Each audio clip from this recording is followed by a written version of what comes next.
রবিবারে ব্রিগেডের মঞ্চ থেকে মমতা বন্দ্যোপাধ্যায় প্রার্থী হিসেবে রচনা ব্যানার্জির নাম ঘোষণা করেছেন। আর আজই বিধানসভায় রচনা বন্দ্যোপাধ্যায় দলীয় বিধায়কদের সঙ্গে নির্বাচনী কৌশল অবলম্বন করতে বৈঠক করেন রচনা বন্দ্যোপাধ্যায়।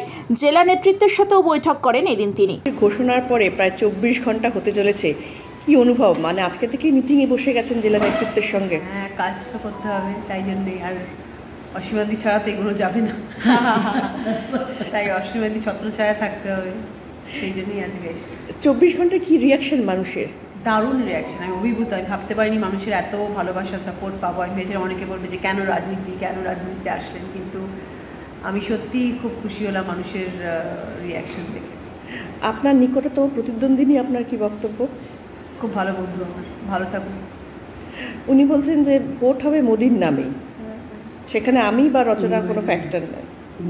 সেটা তার বিশ্বাস, সে সেই কথা বলছেন, সেটা তার পরিপ্রেক্ষিতে সে বলছেন। আমার পরিপ্রেক্ষিতে যদি আমি বলি, আমি বলবো যে মোদি ভার্সেস মমতা যদি সে বলে, আমি বলবো যে মোদির ছত্রছায়া রয়েছে লকেট চ্যাটার্জি, আর মমতা ব্যানার্জির ছত্রছায়া রয়েছে রচনা ব্যানার্জি। তারা তো লড়াই লকেট আর রচনার মধ্যেই হচ্ছে, তাই নয়?